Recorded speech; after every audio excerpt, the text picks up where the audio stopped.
All right, hey everyone, and welcome back to Be a Warrior podcast.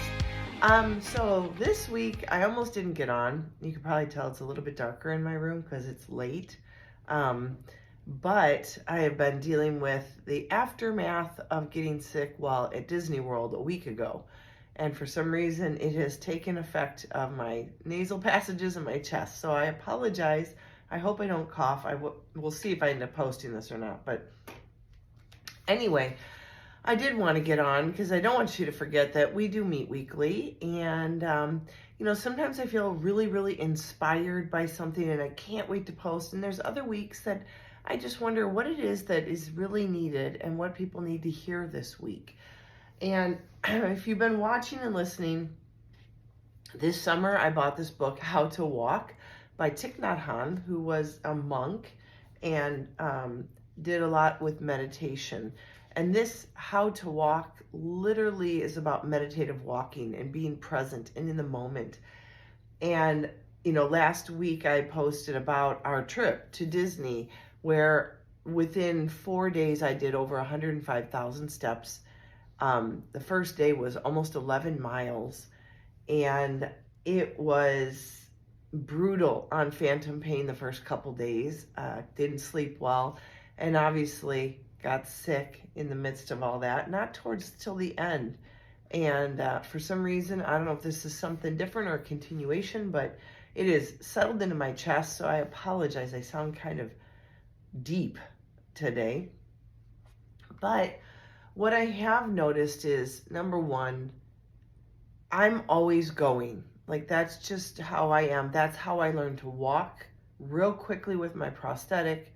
That is how I got used to my prosthesis. That's how I got used to my running blade. That's how I got used to just triggering the knee joint with the way my hip worked. And it's how I got back to the gym so quickly, despite a neuroma a year later. But because I'm always go-getter kind of a person, when I get sick, my motivation drops off the charts. Like, I am an all or nothing person, and there's a lot of guilt that comes from that. And sitting around recuperating, to me, I'm the kind of person that pushes through stuff. But lately I've literally been nauseous the last couple days. So I've done nothing. I have relaxed. I have enjoyed being with my dogs. I have run a few errands, and we did get my kiddo off to college for his junior year locally, but he is now flown the coop for the year. So here I am tonight, alone, hanging out, enjoying this quiet time. My dog's sleeping by my feet, and I thought, well, let's just see how you sound and get on, and let's talk about something that a few people have reached out and asked me about, and that is walking. We sometimes forget as an amputee that our strides we take on a daily basis are going to hinder us or help us. Our gait and the process of creating a good symmetrical gait is really important to the longevity of our good side and our hips on both sides. Whether you're an AK, a BK, or a hip disarticulate, meaning you've really got no hip joint, knee joint, or ankle joint, each one of those carries their own workload that needs to be approached. So I wanted to start here really quick today about Thich Nhat Hanh's take on walking in beauty. So let me read this to you, and I apologize. Let me just read this. It says, you can walk mindfully on the busiest street sometimes, though it's helpful to practice in a park or some other beautiful, quiet place.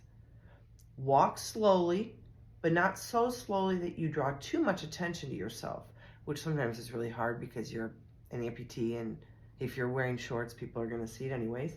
But not to looks like you're struggling. This is a kind of invisible practice, meditative practice, being present. Enjoy nature and your serenity without making others uncomfortable or making a show of it. If you see something that you want to stop and appreciate, the blue sky, the hills, a tree, or a bird, just stop and continue to breathe in and out mindfully. If we don't continue to breathe consciously, sooner or later our thinking will settle back in and the bird and tree will disappear.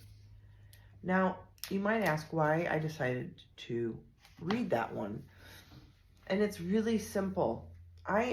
This December will be celebrating my 6-year amputation. Yes, I will be celebrating it. I elected 6 years ago in December of 2018, to take my leg off. And I feel extremely blessed by the path that my amputation has taken. I know a lot has to do with my faith that God has a higher plan for me. I know a lot of it has to do with my mindset and my attitude and what I wanted to do with myself. But I also believe that being able to embrace it through the struggles, the hard times, and the good, I have been able to make the most of what could be a terrible, terrible situation for most people. And not saying that I don't have bad days. I do. I have really bad days at times, painful days. But that is why I do this podcast, because I feel obliged to give back the common sense that I use to get me to where I'm at. And I love when people reach out to me because they see that. I believe they see that. And that's why they say, how does this look, my walk? They'll send me videos. How does this look? How does this look? What would you change? I'm not a PT. I don't know, but I do know what works for me. And I always speak from my own experience. And I tell you, this is my experience. You may have a different one. And we all have different journeys, different paths. But what I will tell you in all honesty is my gait still sucks. I mean, I think it'll never be perfect if I'm not mindful. And that is why I read this passage. When I get to moving around my house, I can easily turn a corner fast into my kitchen and out and around and swing my leg wide. And I know I'm swinging it wide, and more pressure and stress is put on my good side, my good hip. But in the same respect, I can also find myself, we have a lot of long hallways because we have a ranch house. I noticed today I felt like my prosthesis was going down into a hole. So I felt like I was doing that waddle walk. I tell you guys, I call it the penguin walk. And I had to adjust and focus. Here's what I would tell you. Number one, just be mindful of your steps. That is why this passage spoke to me so clearly today. Because when we are mindful about our steps, when we walk as amputees, we are not only living in the present, we can reflect in the moment what is right and wrong with our gait, and we can make adjustments.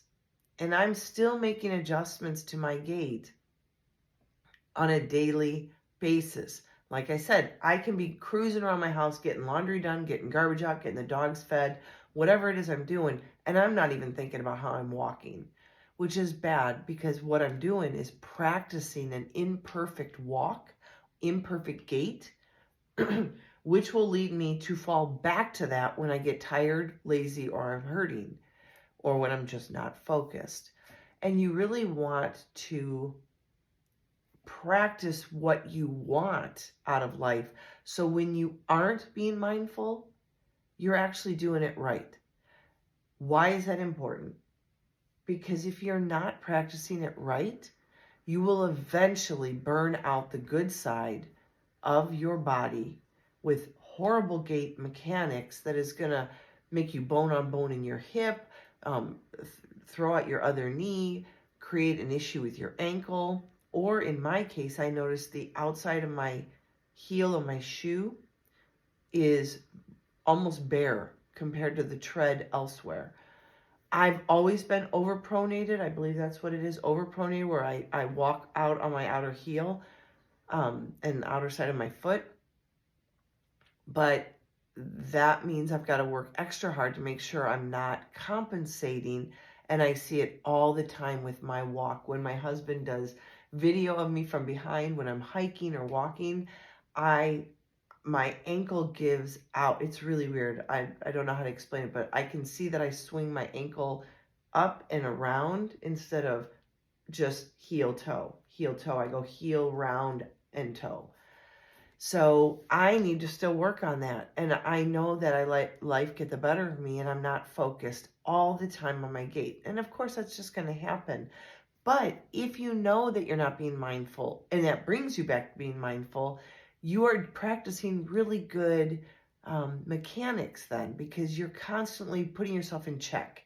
Now, one of my secrets when I first started wearing my prosthesis was I would go out at night, especially in the summer when it was hot, because I did get my leg in end of March, April of that in 2019. And around here in Arizona, all summer was hot, obviously. And even night times would still be like 90 degrees, but at least there was no sun. But here's the fun thing. The street lights are a complete giveaway to your gait. So when I'm walking around a mall or shops, I will see my gait in the window, a reflection, right? When you're walking by windows. When I am out at night on the streets, I can see with the way my shadow is walking. If I'm walking like a waddle, which means I'm being lazy. I'm being lazy with my hips.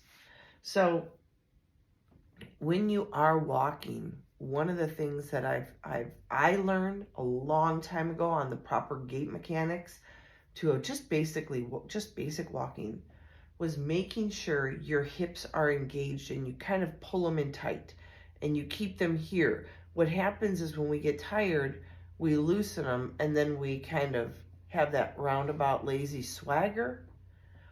And that's when you're going to see yourself doing that back and forth waddle or penguin walk, as I call it.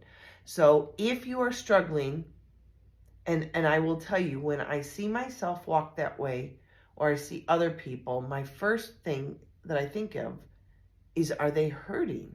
Because I know when my leg is hurting or I'm hitting a nerve that's shooting down like knives in my non-existent calf and shin, which I went through lots of times like that, and I'm actually getting whispers of it again, even today. When that happens, I try to stay off of my pushing into my socket, and that's when I will waddle, because I'll spend more time on my good leg and quickly get off my socket. And when you do that, long stride, short stride, you're going to get that waddle. So when you do that, my first question to whoever asks me about their walk is, are you in pain? Because if you're in pain, you're going to walk like that, and it's hard to avoid. And we go through days of pain, moments of pain, and it is a part of it that, I mean, when you see someone that's got two perfectly good legs and they're doing a weird gait, walking like that, you can tell when someone's got knee issues or ankle or hip issues by the way they kind of waddle back and forth, because they're trying to get off of that bad knee, bad hip as quickly as possible. So first thing, are you hurting? If you are, then take it easy. Make sure you either use ice or heat, and don't just stop wearing your socket, but maybe take less steps that day. And that's okay. I'm learning to say that's okay. Like today and yesterday when I was feeling kind of nauseous, it's okay that I didn't get to my horses in the heat and deal with that. Or I didn't get to the gym and push myself, because I probably would have puked in the gym. So it's okay to take some time off from using your socket for steps, but keep it on. Get used to it. That's the only way you're going to get better at it. Because even if you're not stepping, you have to get up and use the bathroom or get up and get food or sit down. And those are moments you can learn how to stand and sit with your prosthetic on. And it gives your shoulders and your wrists breaks from crutches or walkers or wheelchairs. So that's one thing you need to keep in mind. So keeping your hips engaged and really making sure that you are taking your time to be mindful about this step is as good as the other step. Left side and right side are the same, no matter what side has a prosthetic or a prosthesis on it. So just take your time, be mindful. And like it says, go to a park. The best way to learn to walk is to walk. I will never tell you practice makes perfect, but it will make permanence. So if that's the case, do you want to do a permanent horrible gait, an incorrect gait that's going to hurt you 5, 10, 20 years down the road? Or do you want to have a permanent gait of the best you've given yourself so that you can preserve what's left of your body? So practice makes permanence. However you practice, keep practicing the good stuff. And when you can no longer, because you're tired, you're hurting, or things are getting sore, then stop. Because otherwise you're going to feed your mind and your muscles with the wrong kind of gait. So practice the good stuff and rest when you're tired. And if you're just starting out with your prosthesis, give yourself a break. I can tell you honest answer. That first few months that I had mine, I told you guys that I got into virtual races. 1, because I could do it where I wanted, when I wanted. And 2, it gave me a medal at the end when I completed it. So it was a little carrot in front of me to push myself. And the first one I chose to do wasn't like a 5K or a 1 mile or whatever. It was 150 or 175 miles. I've done both. And it gave you a time frame to finish it by. So what I did is I registered late for it because it's virtual, doesn't matter when you start, but they had the end date as such and such a date. And I counted how many days, 7 days a week, no breaks. I didn't go Monday through Friday. I did Sunday through Saturday. 7 days a week, how many miles it was, how many days it was, divided it up and was like, okay, 2 miles a day. I can do this. No, I couldn't do it. 2 miles was impossible at first. 1, I'm still tender. It wasn't a year, and it takes at least a year for any surgeries to physically heal, like tissue and all that to heal. Then you have all that scar tissue. Then you have some bone issue. You got to understand that when you have an amputation, you're not just cut and then sewn up. They take that extra muscle and tissue and wrap it around your bone and stitch it into your bone. So it's not just loose, it stays in place. So you're dealing with that. There were times where I would walk and I'd feel a grinding in the bottom of my residual limb. And it was the muscle popping over the bone when I would walk. And I could kind of feel it, but you could hear it. And it's horrible. And it hurts. So you're trying to get all that into place at the same time. I will tell you, the first couple days where I'm like 2 miles a day, I can do it. Even if I broke it up 1 mile and 1 mile throughout the day, I couldn't even get to the end of my block, which was 1, 2, 3, 4 houses down to our mailboxes. It hurt so bad that I got to that mailbox and said, I can't do anymore and I have to still get home. Turned around and came home. That was the first day. The second day, I went to the end of the block past the mailboxes, maybe a house past the mailboxes. That's how it started. So it wasn't overnight. I did have tears. I did have a lot of pain.